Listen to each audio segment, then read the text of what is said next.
We live in an age obsessed with safety. Governments tell us we are protected.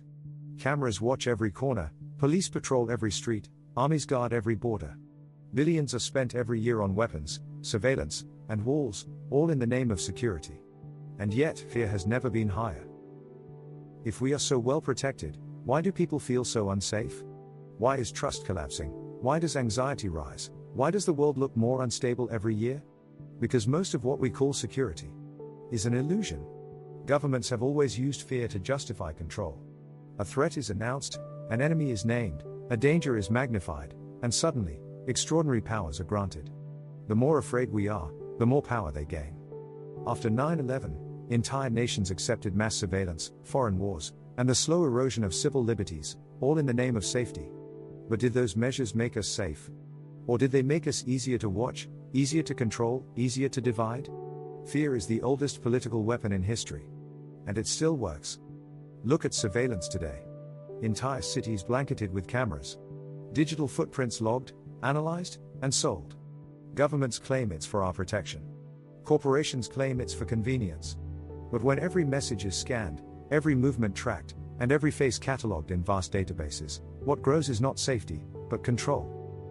The illusion of protection hides the reality of constant observation. We are told we are safer when watched.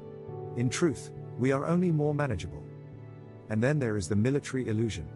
For centuries, nations have armed themselves with the belief that peace is guaranteed by strength. Trillions are poured into weapons, aircraft carriers, nuclear arsenals. Leaders insist, without these, we would be weak, vulnerable, defenseless. But history tells another story. The stronger the armies, the more certain the wars. The arms race of the Cold War did not bring peace, it brought the world to the brink of nuclear destruction. Today, the same weapons that are said to protect us are capable of ending human civilization. Even in the richest societies, insecurity is everywhere. People work long hours, yet live one paycheck away from disaster. A medical emergency, a missed rent payment, a sudden job loss, these can push entire families into ruin. And still politicians speak of economic security, while entire generations drown in debt. How secure is a life where one wrong turn, one market crash, or one global shock can erase everything you've built? We install alarm systems in our homes but cannot afford medical treatment when we're sick. We carry the latest phones but wonder if we'll still have a job next year. We surround ourselves with locks, passwords, and insurance policies, and still, sleep poorly at night. If security is the promise, then why are we living in constant fear?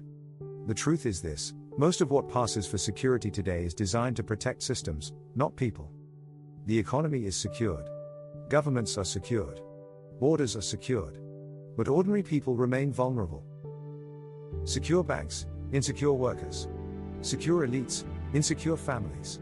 Secure profits, insecure lives. And this illusion has a cost.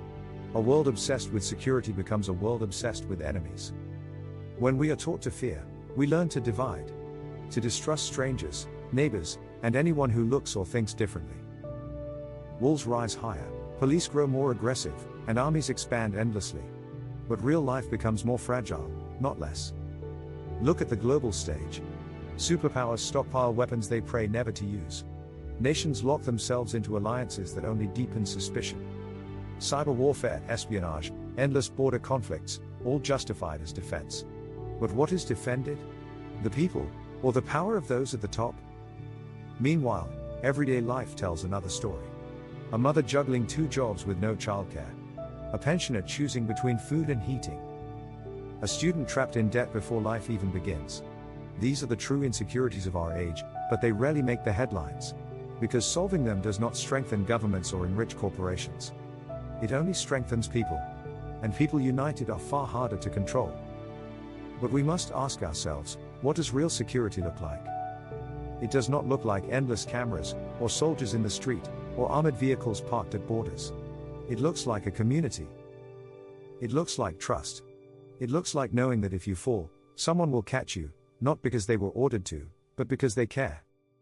History gives us examples. After disasters, whether natural or man-made, ordinary people come together.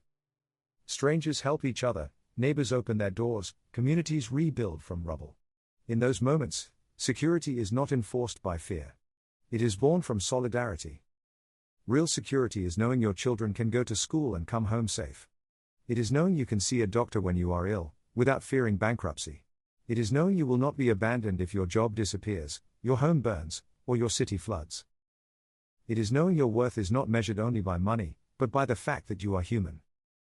And yet, this kind of security is the most neglected.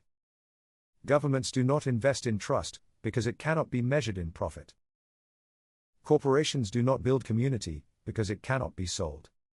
Instead, they offer illusions, walls, cameras, weapons, insurance, while the deeper fears of life remain unresolved. The illusion of security is seductive because it feels solid. A locked door feels safer than an open hand.